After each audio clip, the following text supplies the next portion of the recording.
సదాశివసమారంభాం శంకరాచార్యమధ్యమాం అస్మదాచార్యపర్యంతాం వందే గురుపరంపరాం. హరి ఓం శ్రీ గురుభ్యో నమః.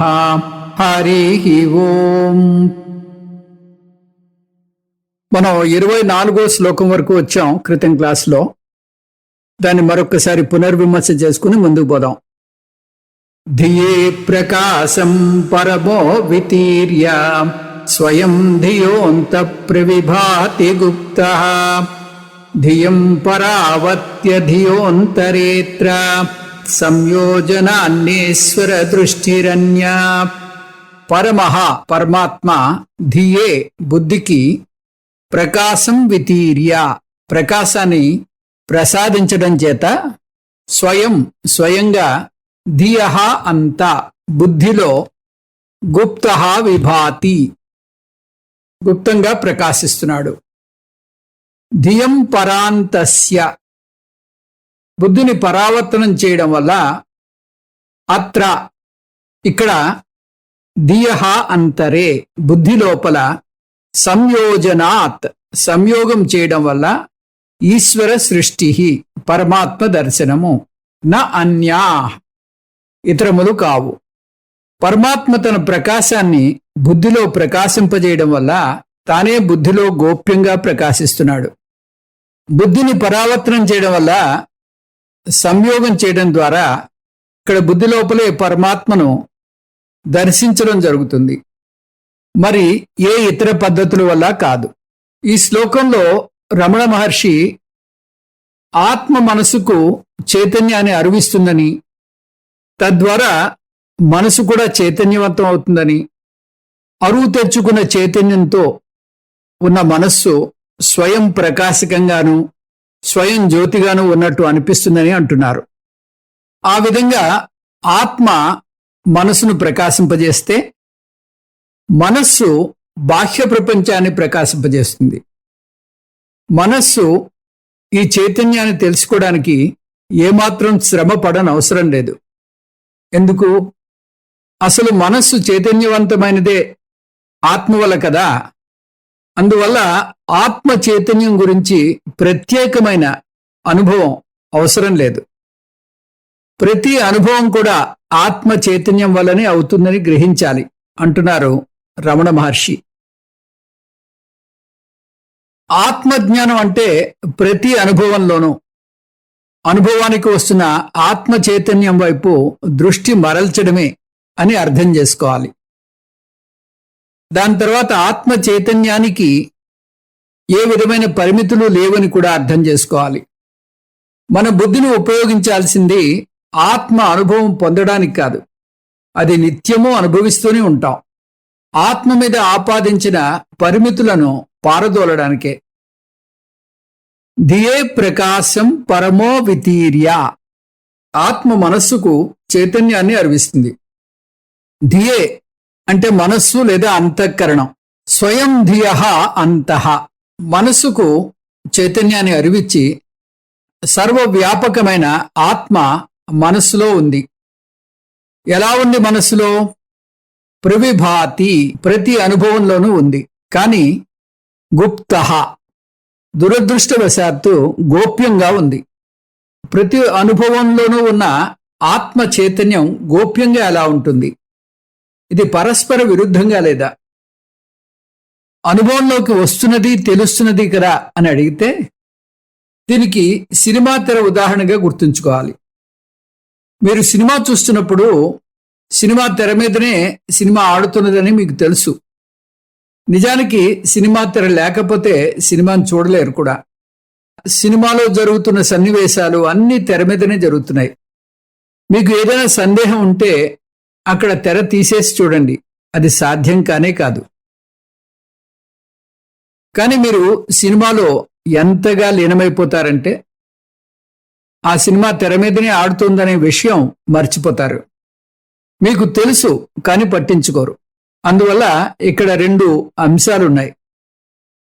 అనుభవించడం, ప్రయత్నపూర్వకంగా దాని మీద దృష్టి పెట్టడం. మనం జాగ్రత్తగా గమనిస్తే అలా జీవితంలో చాలా విషయాలు అనుభవిస్తాం, కానీ వాటిని పట్టించుకోం. ఉదాహరణకు ఆకాశం. ఆకాశం అంటే పైన ఉన్న ఆకాశం కాదు, స్పేస్, ఖాళీ ప్రదేశం. ఈ గదిలో ఏమున్నాయి అంటే అన్నీ చెప్తారు, కానీ ఖాళీ ప్రదేశం ఉందని మాత్రం చెప్పరు. వేదాంతంలో దానికి చేయి కాంతి ఉదాహరణ చూస్తాం. నా చేయిని చూపించి ఇక్కడ ఏముంది అని అడిగితే చేయి ఉంది అంటారు. ఇంకా ఏముంది అని అడిగితే చేతిలో రేఖలు ఉన్నాయి అంటారు, చేతి ఉంగరాలు ఉన్నాయంటారు. ఇవన్నీ చెప్తారు తప్పితే కాంతి ఉంది అని మాత్రం వేదాంతానికి రాకపోతే చెప్పలేరు. నిజానికి కాంతి వల్లనే మీరు చేతిని చూడగలుగుతున్నారు. కాంతి లేకపోతే అక్కడ చేయి ఉన్నా కూడా చూడలేరు. ఇప్పుడు ఈ దృష్టాంతాన్ని ఆత్మ అనాత్మలకు అన్వయించి చూద్దాం. నేను ఎవరు అని అడిగితే నేను శరీరాన్ని. ఈ స్థితి నుంచి నేను శరీరాన్ని ప్లస్ చైతన్యాన్ని అనే స్థాయికి చేరుకుంటారు. ఆ తర్వాత నేను శరీరాన్ని అనే పదాన్ని వదిలేసి నేను సర్వవ్యాపకమైన చైతన్యాన్ని అనే స్థాయికి చేరుకోవాలి. దశల వారీగా ఇవన్నీ నేర్చుకుంటాం. ముందు నేను శరీరాన్ని మాత్రమే అనుకుంటాం. తర్వాత నేను ఆత్మ అనాత్మల మేలు కలయికను అని తెలుసుకుంటాం. రెండింటినీ విడదీసి చూశాక నేను ఆత్మనా అనాత్మనా అని విచారణ చేసి నేను ఆత్మను అని అర్థం చేసుకోవాలి. మనం ఎంతసేపు బాహ్యముఖంగా పరుగులు తీస్తాం. ఒక సినిమా చూస్తూ దానికి ఆధారమైన తెరను చూడం.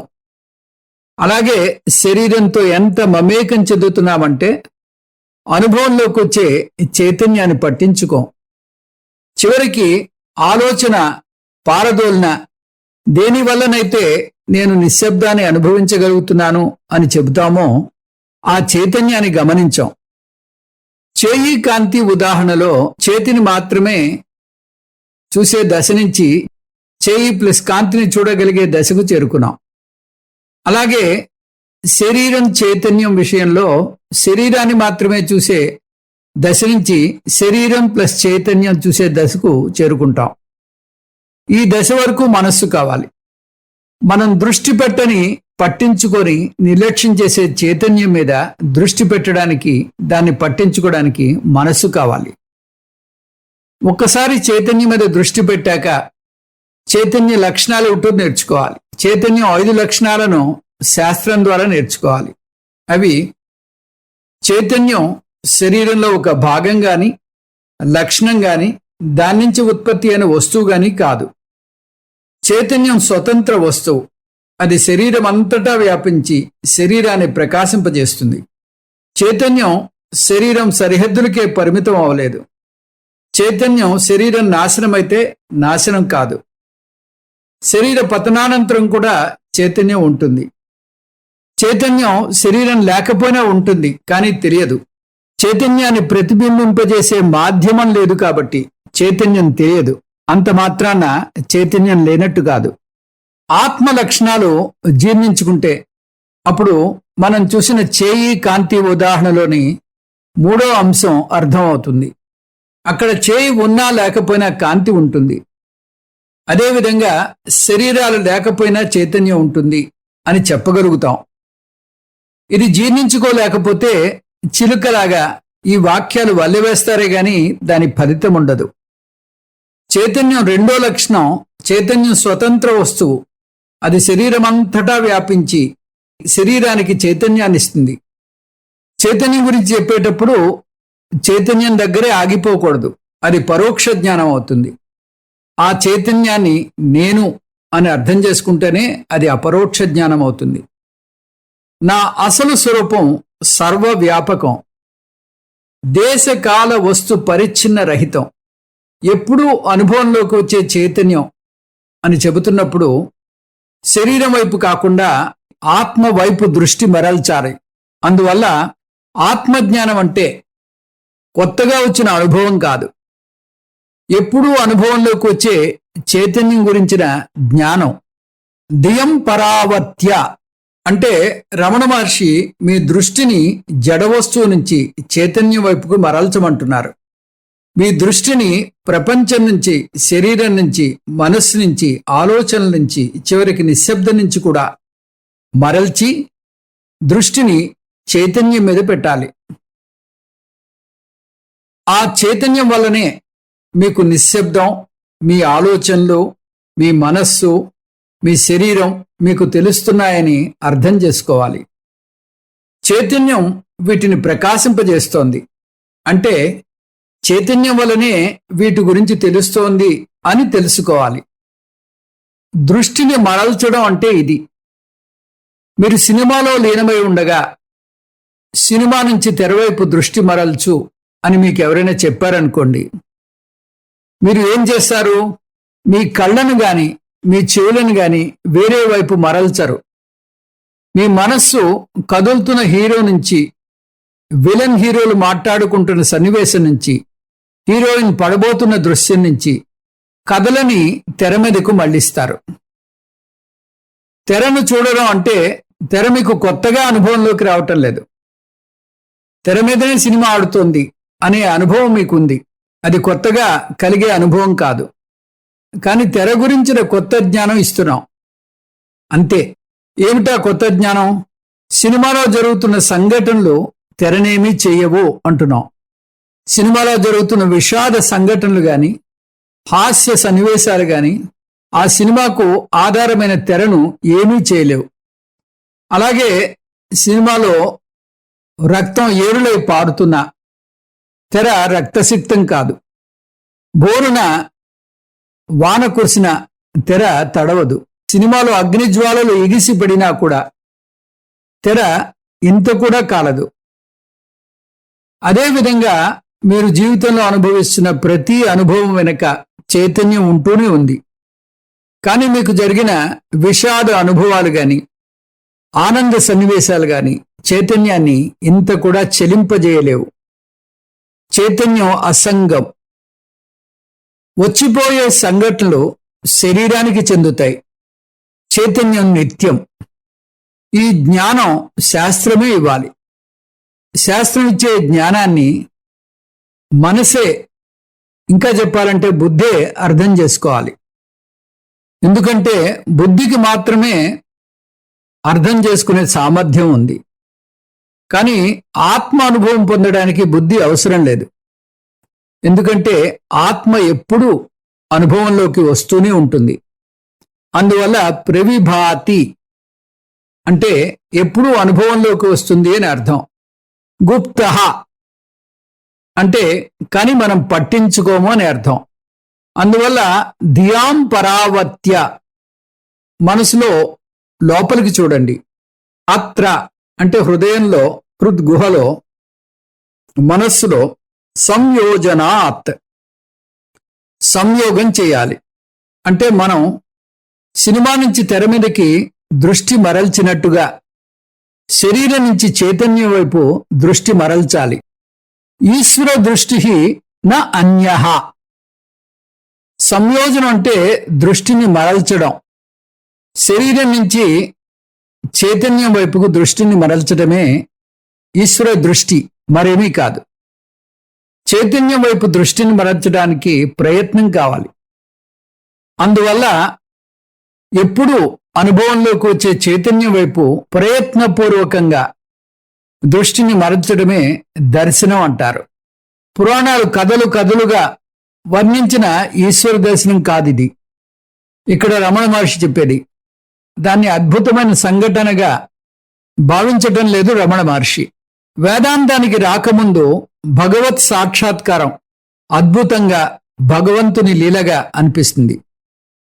భక్తుడు దానికి మైమరిచిపోతాడు.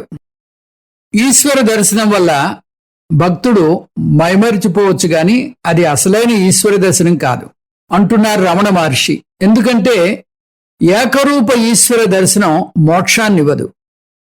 ఇక్కడ వివరిస్తున్న ఈశ్వర దర్శనం మీ గురించిన సమ్యక్ జ్ఞానం. ఈ జ్ఞానం పొందితే మోక్షం పొందుతారు. నా అన్యా ఈశ్వర దృష్టి నాస్తి. ఇది కాక వేరే ఇతరమైన ఈశ్వర దర్శనం లేదు. తక్కిన ఈశ్వర దర్శనాలు ఉన్నాయి, కానీ అదంతా అనాత్మ ఈశ్వరుడు. అనాత్మ ఈశ్వరుడు అంటే ప్రత్యక్షమై అంతర్ధానమయ్యే సగుణ ఈశ్వరుడు. ఈ అనాత్మ ఈశ్వరుడు ప్రాతిభాసిక ఈశ్వరుడు, మహా అయితే వ్యావహారిక ఈశ్వరుడు. వ్యావహారిక ఈశ్వర దర్శనం అసలు ఈశ్వర దర్శనం కాదు. మరైతే అసలు ఈశ్వర దర్శనం ఏమిటి? మీ స్వరూప జ్ఞానం పొందడం ఎవరంటున్నారు? ఇలా రమణ మహర్షి అంటున్నారు. నభక్తి దేహోహమితి ప్రసుప్తో నకోపి నాభోవమితి ప్రవక్తి యత్రోధితే సర్వముదేతి తస్య దియాహమత్సోధయ జన్మదేశం. ఈ శ్లోకాల్లో రమణ మహర్షి అహం స్వరూపం లోతులు కొలుస్తున్నారు. మనం నిజానికి అహమని మనం అనుకుంటున్నది అసలు నేను కాదు, అది పొరపాటు, అజ్ఞానం నుంచి పుట్టిన పొరపాటు. అందువల్ల అహం అనేది సరైన జ్ఞానం కాదు. ఇక్కడ అహం అంటే అహంకారం. ఈ అహానికి సరైనటువంటి స్వరూప జ్ఞానం కాకుండా ఒకదానికొకటి తీసుకుంటున్నాం. అందువల్లే ఈ పొరపాటు జరుగుతోంది. ఎప్పుడైతే ఈ అహం అనే అహంకారాన్ని లోతులు కొలుస్తామో అప్పుడే ఈ అహం మాయమైపోతుంది. ఎందుకంటే ఏ పొరపాటైనా కూడా దాని లోతులు విచారిస్తే మాయమైపోతుంది. రమణ మహర్షి ఇప్పుడు మనకు అర్థం కాని, మనని అయోమయంలో పడేసే అహంకార స్వరూపాన్ని విశ్లేషించబోతున్నారు. ఇది చాలా చక్కటి అంశం, జాగ్రత్తగా వినండి. అందువల్ల ఇక్కడ విషయ వస్తువు మారబోతోంది. ముందు శ్లోకంలో ఆత్మ స్వరూపాన్ని చర్చిస్తే ఇక్కడ అహంకార స్వరూపాన్ని, పొరపాటు స్వరూపాన్ని చర్చించబోతున్నారు. ఇక్కడ రమణ మహర్షి నేను అని చెబుతున్నది ఎవరు అని ప్రశ్నిస్తున్నారు. నేను నేను అంటూ చెప్పే ఆ నేను ఎవరు? ఈ ప్రశ్న వేసే శరీరం నేను అని చెప్పలేదు, ఆత్మ కూడా నేను అని చెప్పలేదు అంటున్నారు. శరీరం అనాత్మలోకి వస్తుంది, అనాత్మ నేను అని చెప్పలేదు, ఆత్మ నేను అని చెప్పలేదు. కానీ ప్రపంచంలో ఉన్నవి ఈ రెండు వస్తువులే, జడమైన అనాత్మ, చేతనమైన ఆత్మ. జడమైన అనాత్మ అంటే శరీరం నేను ఉన్నాను అని చెప్పలేదు, ఈ శరీరం నేను ఉన్నాను అని చెప్పలేదు. ఎందుకంటే జడం మాట్లాడలేదు కాబట్టి. జడం మాట్లాడగలిగితే స్వామీజీ పుస్తకాలు పెట్టుకునే బల్ల క్లాసు మధ్యలో మాట్లాడడం మొదలుపెట్టే ప్రమాదం ఉంది. లేకపోతే ఒక చోట కుదురుగా ఉండక నడవడం మొదలు పెడుతుంది. అదృష్టం బాగుంది కాబట్టి అలా జరగటం లేదు. మరైతే ఆత్మ మాట్లాడుతుందా? ఆత్మ కూడా నేను ఉన్నాను అని చెప్పలేదు. దానికి ఎన్నో కారణాలు చెప్పచ్చు. ఆత్మకు నోరు లేదు చెప్పడానికి. పైగా నేను ఉన్నాను అని చెబితే అది కర్మలోకి వస్తుంది. ఏ కర్మైనా మార్పుకు లోనవుతుంది. దాన్ని వికారం అంటారు. ఆత్మ నిర్వికారం. కర్మ చలనత్వాన్ని కూడా సూచిస్తుంది. ఆత్మ సర్వవ్యాపకం కాబట్టి ఆత్మకు చలనం లేదు. నేను ఉన్నాను అని నోరు చెప్పినా, మనస్సు చెప్పినా అది కర్మ కిందకు వస్తుంది. మాట కూడా కర్మే. ఆత్మ అకర్త. శుద్ధ ఆత్మ నేను ఉన్నాను అని చెప్పలేదు, నిర్వికారత్వాత్. శుద్ధ అనాత్మ నేను ఉన్నాను అని చెప్పలేదు, జడత్వాత్. ఆత్మ చెప్పలేక అనాత్మ చెప్పలేకపోతే నేను అని చెప్పేది ఎవరు? అది ఈ ఆత్మ అనాత్మలకు భిన్నంగా ఉన్న మూడో అంశం ఏదైనా ఉండాలి. కానీ దురదృష్టవశాత్తు ఆత్మ అనాత్మలకు భిన్నంగా మూడో అంశం వేరేదేదీ లేదు. మరైతే నేను ఉన్నాను అని కొరకుడు పడని మూడో అంశం ఏమిటి? దీన్ని విశ్లేషణ చేస్తే ఈ కొరకుడు పడని మూడో అంశం ఆత్మ అనాత్మల మేలు కలయిక అని అర్థమవుతుంది. కొన్ని లక్షణాలు అనాత్మలోనివి, కొన్ని లక్షణాలు ఆత్మలోనివి కలగలిసిన అంశం ఇది. ఈ మేలు కలయికని అహంకారం అంటారు. ఈ అహంకారం ఏమిటి అని విచారిస్తే అహంకారం అనేది విడిగా లేదని అర్థమవుతుంది. ఉదాహరణకు ఫ్రూట్ సలాడ్ విషయమే తీసుకోండి. ఒక వ్యక్తి ఈ ఫ్రూట్ సలాడ్ ఏమిటో చూడాలని దాన్ని పరిశీలించడం మొదలుపెట్టాడు. అందులోంచి మామిడి ముక్కలు తీసి ఇది సలాడ్ కాదని తీసివేశాడు. యాపిల్ ముక్కలు తీసి ఇది సలాడ్ కాదని తీసివేశాడు. అలా ఒక్కొక్క పండును తీసివేస్తూ వచ్చేసరికి కప్పు ఖాళీ అయిపోయింది. ఫ్రూట్ సలాడ్ అనే వస్తువు ఏమీ కనపడలేదు. మామిడి పండు అంటే ఒక వస్తువు, యాపిల్ అంటే ఒక వస్తువు, దానిమ్మ అంటే ఒక వస్తువు, కానీ సలాడ్ అంటే దాన్ని చూపించే వస్తువు లేదు. అంటే అక్కడ పదమే ఉంది కానీ పదార్థం లేదు. అలాగే అహంకారం అంటే ఏమిటి అని సలాడ్ లాగా విశ్లేషించుకుంటూ వెళితే అక్కడ కూడా అహంకారం అనే పదమే ఉంటుంది, పదార్థం ఉండదు. ఆ భావననే ఈ శ్లోకంలో చెప్పదలుచుకున్నారు రమణులు. ఇప్పుడు ఈ నేపథ్యంలో ఈ శ్లోకాన్ని చూద్దాం. నభక్తి దేహోహమితి ప్రసక్తో నకోపి నాభోవమితి ప్రవక్తి యత్రోదితే సర్వముదేతి తస్య ధియాహమప్సోధయ జన్మదేశం. దేహ నవక్తి, దేహ నవక్తి, శరీరం చెప్పదు. అహమితి, ఇది నేను అని. ప్రసుప్తో, సుషుప్తిలో న కహ అపి, ఎవరు చెప్పరు.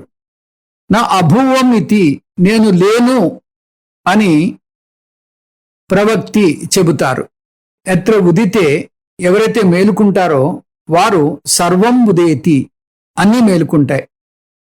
ఎత్ర ఉదేతి, ఎవరైతే మేలుకుంటారో వారు లేవగానే సర్వం ఉదేతి, అన్నీ మేలుకుంటాయి. తస్య అహం, ఆ నేను యొక్క జన్మదేశం, జన్మించిన ప్రదేశం, ధియా సోదయ, బుద్ధితో శోధించాలి. ఈ శరీరం తానే నేనని చెప్పదు. గాఢ నిద్రలో కూడా ఎవరు నేను లేనని చెప్పరు. కనుక ఎవరైతే మేల్కొనగానే ప్రతి ఒక్కటి మేల్కుంటుందో ఆ నేను యొక్క జన్మస్థానాన్ని నీ బుద్ధిలో శోధించాలి.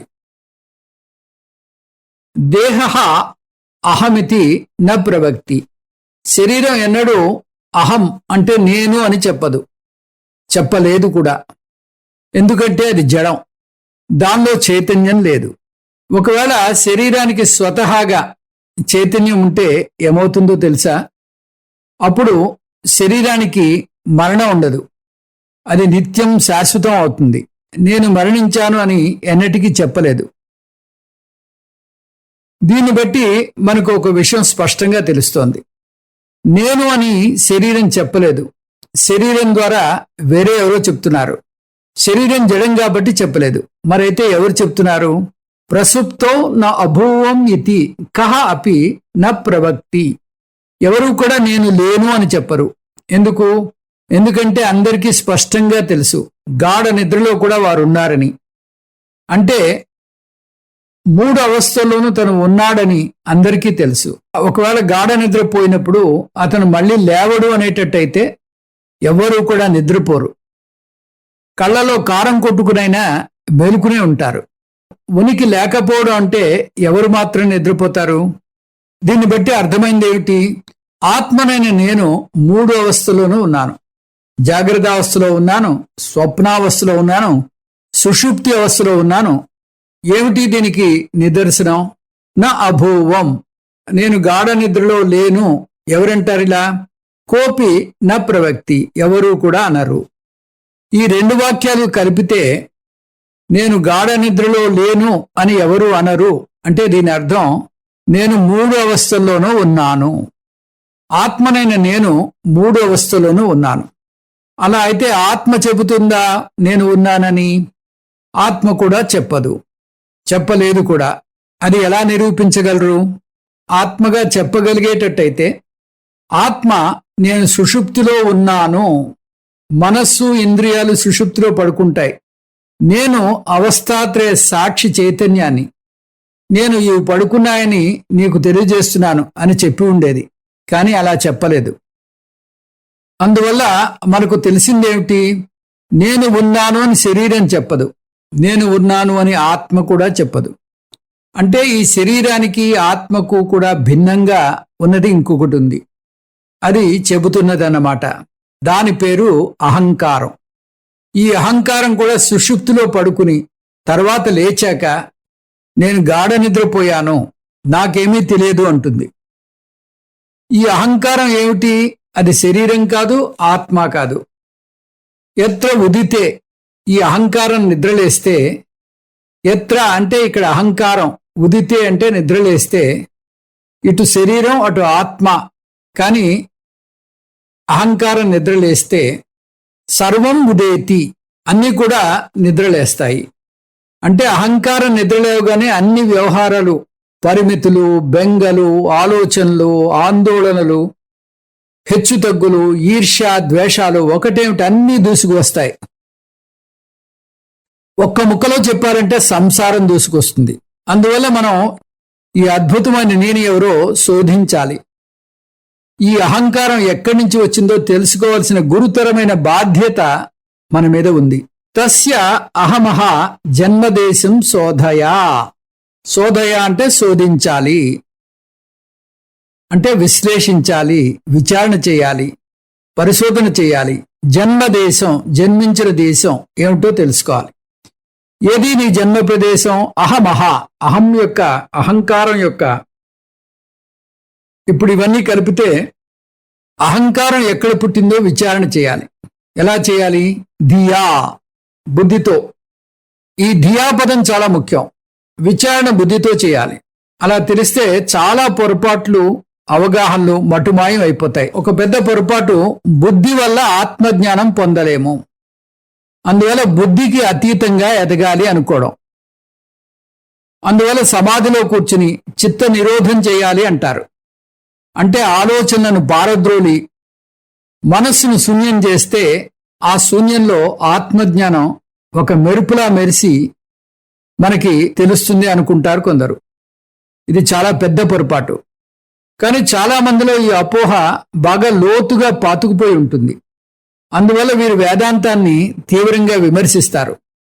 వేదాంతం బోధించడంలో అర్థం లేదంటారు. వేదాంతం నేర్చుకోవడం కూడా మంచిది కాదు అంటారు. వేదాంతం అంటే మెదడుకు మేత, కానీ ఆత్మను బుద్ధి ద్వారా తెలుసుకోలేమనేటట్టయితే పనిగట్టుకుని వేదాంతం నేర్చుకోవడం ఎందుకు అంటారు వీరు.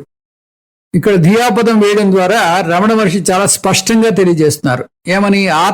ఆత్మ జ్ఞానాన్ని బుద్ధి వల్లనే తెలుసుకోగలం.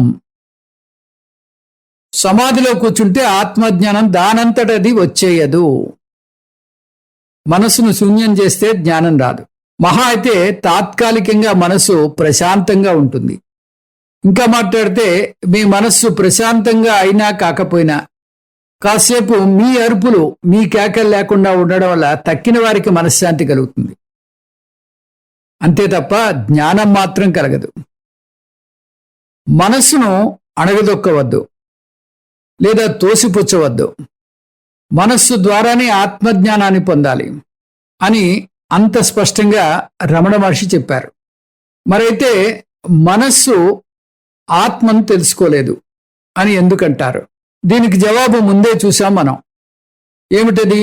ఆత్మ అనుభవం పొందడానికి బుద్ధి అవసరం లేదు. ఎందుకంటే అది ఎప్పుడూ అనుభవంలోకి వస్తూనే ఉంది.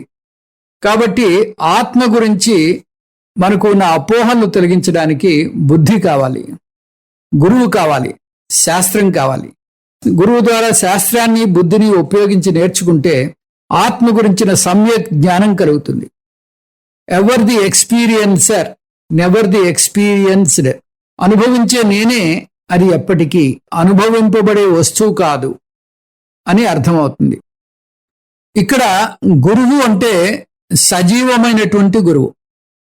గురువు అనగానే చాలామంది ఇప్పుడు ఈ సమయంలో లేని గురువుల్ని ఎంచుకుని నాకు గురువు ఉన్నాడు అంటూ వాళ్ళు కళ్ళు మూసుకుని కూర్చుని నాకు గురువు ఇది చెప్పాడు, అది చెప్పాడు అంటూ ఉంటారు. నాకు అశరీర గురువులు వచ్చేసి పాఠం చెప్పేస్తున్నారు అంటారు. ఇదంతా మానసికేక్షణం కింద వస్తుంది. ఇంతకుముందు చెప్పారు రమణ మహర్షి, ఇది మానసిక కల్పన. అంటే అలాగా సజీవంగా లేనటువంటి గురువుని ఎంచుకుని ఎవరైతే కళ్ళు మూసుకుని ధ్యానం చేస్తున్నారో వాళ్ళకి వాళ్ళ మనస్సులో వచ్చేటటువంటి ఆలోచనలు గురువు చెప్తున్నాడు అనేటటువంటి ఒక ధారణలో ఉంటారు. ఆ ధారణ వల్ల వాళ్ళ పురుష బుద్ధిలో వచ్చినటువంటి ఆలోచనలని అది గురువు చెప్పాడు అంటూ ప్రచారం చేస్తారు. ఇది కూడా మానసికేక్షణం కిందే వస్తుంది.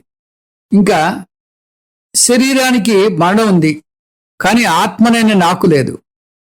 మనసుకు భావోద్రేకాలున్నాయి, కానీ ఆత్మనైన నాకు లేవు. ప్రతి అనుభవం ద్వారా తెలియబడే ఆత్మనైన నాకు పరిమితులు లేవు. నేను దేశకాల అతీతం, నేను శాశ్వతం, నేను అసంగం. ఇవన్నీ తెలుసుకోవాలంటే ధియా, మనసును ఇంకా స్పష్టంగా చెప్పాలంటే బుద్ధిని ఉపయోగించాలి.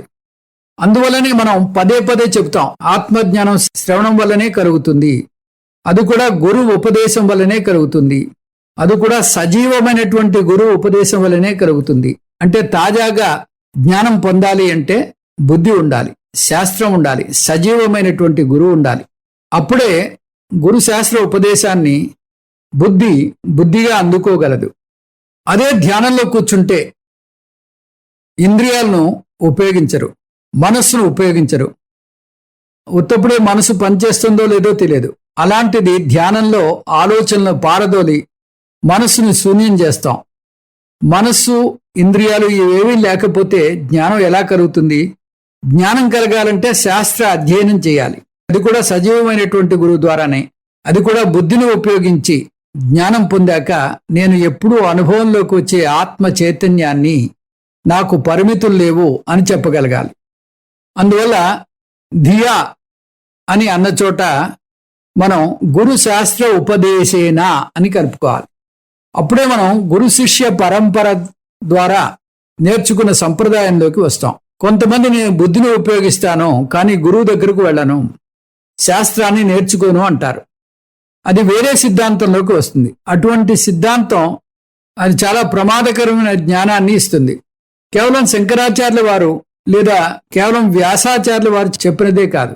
ఇది ఈ జ్ఞానం ఒక్క గురువు కనిపెట్టింది కాదు, ఇది సాక్షాత్తు పరమాత్మ నుంచి గురు పరంపరగా గంగా ప్రవాహంలాగా వస్తున్నది. శాస్త్ర ఉపదేశం ద్వారా వస్తున్న జ్ఞానం, గురు పరంపరగా వస్తున్న జ్ఞానం ఇది. అందువల్ల ఇటువంటి సిద్ధాంతం అవసరం లేదు అనేటటువంటి సిద్ధాంతం ఏర్పడకుండా ఉండాలి అంటే గురు శాస్త్ర ఉపదేశం ద్వారా బుద్ధిని ఉపయోగించి నేర్చుకోవాలి అని కలుపుకోవాలి. 26వ శ్లోకం చూద్దాం. దేహో న జానాతి సతో న జన్మ దేహ ప్రమాణోన్యవుదేతి మధ్య అహంకృతి గంధ విబంధ సూక్ష్మ శరీర చేతో భవ జీవనామా. దేహో న జానాతి, శరీరానికి తెలియదు. సతో న జన్మ, సత్తుకు జన్మ లేదు. మధ్యలో అన్యః, ఇతరమైనది. దేహ ప్రమాణ, శరీరం యొక్క ప్రమాణం కలది. ఉదేతి, ఉత్పన్నమవుతోంది. అహంకృతి గ్రంథి విబంధ సూక్ష్మ శరీర చేతో భవ జీవనామా. అహం, గ్రంథి, బంధం, సూక్ష్మ శరీరం, మనస్సు, చేతస్సు, జీవుడు మొదలైన పేర్లు కలది. శరీరానికి తెలియదు. సత్తుకు జన్మలేదని, మధ్యలో ఇతరమైనది, శరీరం యొక్క ప్రమాణం కలది, ఉత్పన్నమవుతున్నది. అది అహం. అది అహం, గ్రంథి, బంధం, సూక్ష్మ శరీరం, మనస్సు, చేతస్సు, జీవుడు మొదలైన పేర్లు కలది. ఇదే అహంకారం. ఈ అహంకారానికి ఉన్న ఈ పేర్లలో అహం, గ్రంథి, బంధనం అనే పేర్లు ఎలా వచ్చాయో ఈ శ్లోకం చెప్తోంది. రమణ మహర్షి ఈ అద్భుతమైన అహంకార వివరణ ఇంకా కొనసాగిస్తున్నారు. అవి 25వ శ్లోకంతో మొదలైంది. 25, 26, 27, 28, 29 శ్లోకాల్లో చాలా సుదీర్ఘంగా వస్తుంది. అంటే మొత్తం 5 శ్లోకాల్లో అహంకారాన్ని, అహంకార మిక్స్చర్ని, ఇంకా మాట్లాడితే అహంకార సలాడ్ని వివరిస్తున్నారు. దేహ న జానాతి, శరీరం ఎన్నడూ చెప్పలేదు.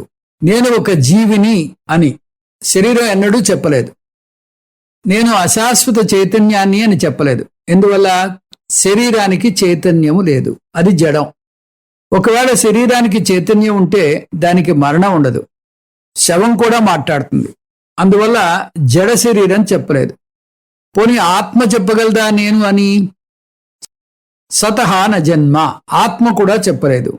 నేను శాశ్వత చైతన్యాన్ని, స్వరూపాన్ని అని ఎందుకు ఆత్మ చెప్పలేదు?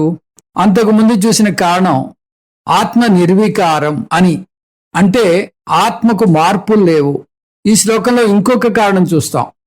ఆత్మ నేను శాశ్వత చైతన్యాన్ని అని చెప్పలేదు. ఆత్మ శాశ్వతమా అశాశ్వతమా? న జాయతే మ్రియతే వా కదాచిత్ అని మనం భగవద్గీతలో నేర్చుకున్నాం. ఇది మీకు తెలుసు. ఆత్మకు పుట్టుక లేదని, కానీ మీరు ఏదైనా ఒక ఫామ్ ఫిల్ చేయాలి అంటే అక్కడ మీరు మీ పుట్టినరోజు ఏమిటి అని అడిగితే నేను అజం అంటే నాకు పుట్టుక లేదు అని అంటారా? అనరు.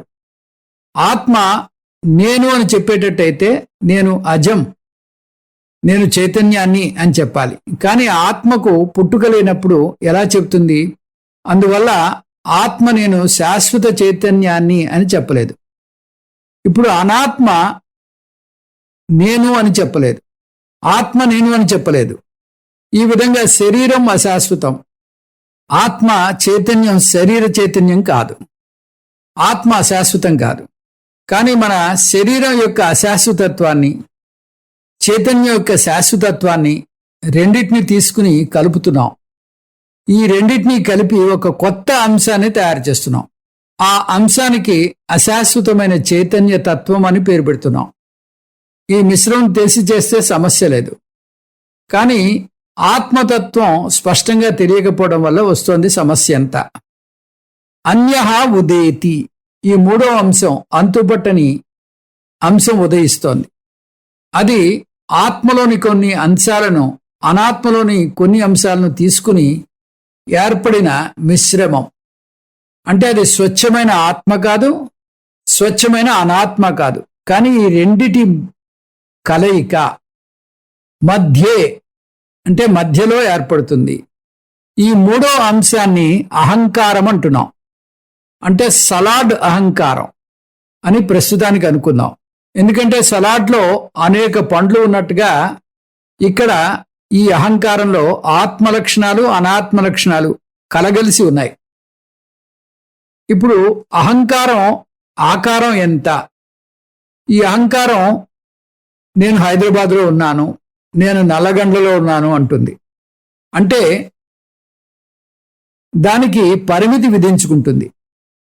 పరిమితి దేని లక్షణం? శరీర లక్షణం. దేహ ప్రమాణ అన్యః ఉదేతి మధ్యే, దేహ ప్రమాణంలో ఉన్న అహంకారం మధ్యలో పుట్టుకొస్తుంది. ఈ అహంకారం నిజమైనది కాదు, పెద్ద మోసగాడు. ఇది అసలు స్వరూపం కాదు. మోసగాళ్లకు అసలు పేరు ఉండదు, ఏవో దొంగ పేర్లు పెట్టుకుంటూ ఉంటారు. దొంగలు మోసగాళ్ల కన్నా కూడా అహంకారం చాలా పెద్ద దొంగ. అందువల్ల దానికి అనేకమైన పేర్లున్నాయి. అహంకృతి అంటే అహంకారానికి ఇది ఒక పేరు. కొరుకుపడని దొంగ అయినటువంటి అహంకారానికి ఇది ఇంకొక పేరు. గ్రంథి, గ్రంథి అంటే ముడి. గ్రంథి పదాన్ని ఉపనిషత్తులో చూస్తూ ఉంటాం. అవిద్యా గ్రంథిం విక్రతీహ సౌమ్య విద్యతే హృదయ గ్రంథి. ఈ అహంకారాన్ని గ్రంథి అని రెండు కారణాల వల్ల చెప్పచ్చు. శంకర భగవత్పాదులు ఒక కారణం చెబుతున్నారు. అదేమిటంటే, ఒక గ్రంథిని చాలా తేలికగా విడదీయలేం. అది కూడా ఎన్నో సంవత్సరాల క్రితం ఏర్పడితే విడదీయడం కష్టం. నిమిషాల ముందే ఏర్పడితే ముడిని విప్పదీయడం చాలా సులభం. కానీ కొన్ని నెలల క్రితం లేదా కొన్ని సంవత్సరాల క్రితం వేసిన ముడిని అంత తేలిగ్గా విడదీయలేం. It is a naughty knot అంటారు స్వామీజీ. మనని ఇబ్బంది పెట్టకుండా అంత తేలిగ్గా విడివడదు. అహంకారం కూడా అటువంటి ముడే. అంత తేలిగ్గా అహంకారాన్ని వదిలించుకోలేం. 25 సంవత్సరాలు వేదాంతం నేర్చుకున్నా కూడా నేను ఎవరు అంటే ఆత్మను అని తడుముకోకుండా చెప్పలేరు. అహంకార పరంగానే మాట్లాడతాం కానీ నేను ఎవరు అనే ప్రశ్నకు వెంటనే నేను ఆత్మ అని జవాబు చెప్పగలగాలి. కానీ అహంకార పరంగా జవాబు చెప్తాం. స్వామీజీ, నేను బ్రహ్మను, కానీ నా భార్యతోనే నాకు సమస్య అంటాడు ఒకతను. అంటే అతను నేను బ్రహ్మను అన్నప్పుడు ఆత్మజ్ఞానంలో ఉన్నాడు, కానీ మరుక్షణమే అహంకార స్థాయికి దిగజారిపోయాడు. లేకపోతే బ్రహ్మకు ఎక్కడైనా భార్య ఉంటుందా? ఎన్ని సంవత్సరాలు వేదాంత అధ్యయనం చేసినా కూడా అహంకారం నుంచి ఆత్మస్థాయికి ఎదగలేకపోతున్నాం. నేను ఫలానా, నేను భర్తను, నేను తండ్రిని, ఇవి చెప్తున్నాం. అంటే ఆత్మ అహంకారాల మధ్యలో మారుతున్నాం. అంటే అంత తేలికగా మనని పరీక్షించుకుంటున్నప్పుడు కూడా మనం అంత తేలిక అహంకారం నుంచి బయటపడలేకపోతున్నాం, బయటకు రాలేకపోతున్నాం. ఆత్మతో మొదలు పెడతాం, కానీ తెలియకుండానే అహంకారానికి జారిపోతాం. అందువల్ల అహంకారాన్ని తేలికగా పారదోలలేకపోతున్నాం. అందువల్ల దీన్ని గ్రంథి అన్నారు శంకర భగవత్పాదులు. ఇది ఒక అర్థం. ఇంకొక అర్థం, గ్రంథి రెండు వస్తువులు కలుపుతుంది.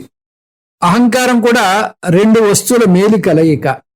శరీరం యొక్క అశాశ్వతత్వం, ఈ రెండు కలిపితే ఏర్పడినటువంటి అహంకారం. మూడు ముడులతో ఒక స్త్రీ, ఒక పురుషుడు భార్యాభర్తలు అవుతారు. ఇక్కడ అహంకారం ఆత్మ అనాత్మల లక్షణాలు కలపడం వల్ల ఏర్పడింది. అందువల్ల గ్రంథి అని చెప్పవచ్చు. నిబంధ, నిబంధ అనేది అహంకారానికి ఇచ్చిన మూడో పేరు. అహంకారం బంధం. జాగ్రత్తగా వినండి, అహంకారానికి బంధం లేదు, అహంకారం బంధం. స్వేచ్ఛ అహంకారం అనేది లేదు. ఎందుకంటే అహంకారం పేరే బంధం. అంటే రెండు పరస్పర భిన్న పదాలు.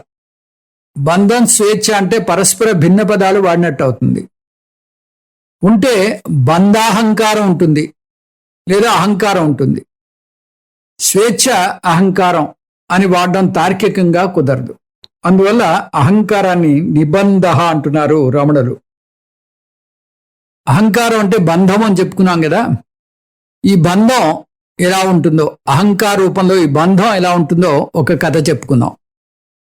ఒక ఊళ్ళో ఏకాంబరి అనే ఒక సాధు ఉండేవాడు. ఆయన ఏకవస్త్రం ధరించేవాడు. ఆయన చాలా నిరాడంబరి, ఎవరి విషయంలోనూ తలదూర్చేవాడు కాదు. ఏకాంతంగా దైవచింతన చేస్తూ భిక్షాటన చేసుకునేవాడు. భిక్షాటనకు ఒక పాత్ర కూడా లేదు, చేతిలోకే భిక్ష తీసుకునేవాడు. భిక్షగా వచ్చిన అన్నం ఊరు బయట ఉన్న ఒక బండ మీద కూర్చుని ఆ బండ మీద పెట్టుకుని తినేవాడు. పక్కనే ఉన్న చెట్టు కింద పడుకునేవాడు. ఇల్లు సంసారం లేని సన్యాసి జీవనం గడిపేవాడు. ఆయనను ఆ ఊరిలోని వాళ్ళంతా గౌరవంగా చూసేవారు. ఏకాంబరికి ఒక పాక కట్టిస్తామని చెప్పినా కూడా ఆయన నిరాకరించి అలాగే నిరాడంబర జీవితం కొనసాగించాడు. ఇలా చాలా ఏళ్లు గడిచాయి. ఒకరోజు అదే ఊరిలోకి కౌపీనాంబరి అనే మరొక సాధువు వచ్చాడు. కౌపీనమే అతని వస్త్రం. ఏకాంబరిలాగే నిరాడంబరి. ఇతను దేశ పర్యటనం చేస్తూ ఉంటాడు. ఒక ఊళ్ళో స్థిరంగా ఉండడు. భిక్షాటనం చేస్తూ ఊళ్ళు తిరుగుతూ దైవచింతన చేస్తూ ఉంటాడు. ఆ రోజు భిక్షాటనం పూర్తి చేసుకుని ఊరి చివర ఏకాంబరి కూర్చునే బండ మీద కూర్చుని అన్నం తింటున్నాడు. ఇంతలో ఏకాంబరి కూడా భిక్షాటనం పూర్తి చేసుకుని తన బండ దగ్గరకు చేరాడు. తన బండ మీద మరొక సాధువు కూర్చోవడం చూడగానే అంతులేని కోపం ఆవేశించింది ఏకాంబరిలో. తన బండను కౌపీనాంబరి దురాక్రమణ చేస్తున్నాడని కౌపీనాంబరిని కాలుతో తన్నాడు. చూడండి, అంతవరకు లేని బంధకత్వం ఆ బండ మీద వచ్చేసింది. మనలో కూడా సత్సంగ్ సభ్యులు రోజు ఒకే చోట కూర్చుంటారు. వారి స్థానంలో మరొకరిని కూర్చొనివ్వరు. ఇదే బంధకత్వం అంటే. రాగద్వేషాలు పూర్తిగా సమసిపోవు. వాటిని ఎప్పటికప్పుడు గమనిస్తూ అదుపులోకి తెచ్చుకోవాలి. ఈ బంధకత్వమే అహంకారం అంటే. ఓం తత్సత్. సర్వం శ్రీకృష్ణార్పణమస్తు. ఓం పూర్ణమదః పూర్ణమిదం పూర్ణాత్ పూర్ణముదచ్యతే పూర్ణస్య పూర్ణమాదాయ పూర్ణమేవావశిష్యతే. ఓం శాంతి శాంతి శాంతి. హరి ఓం.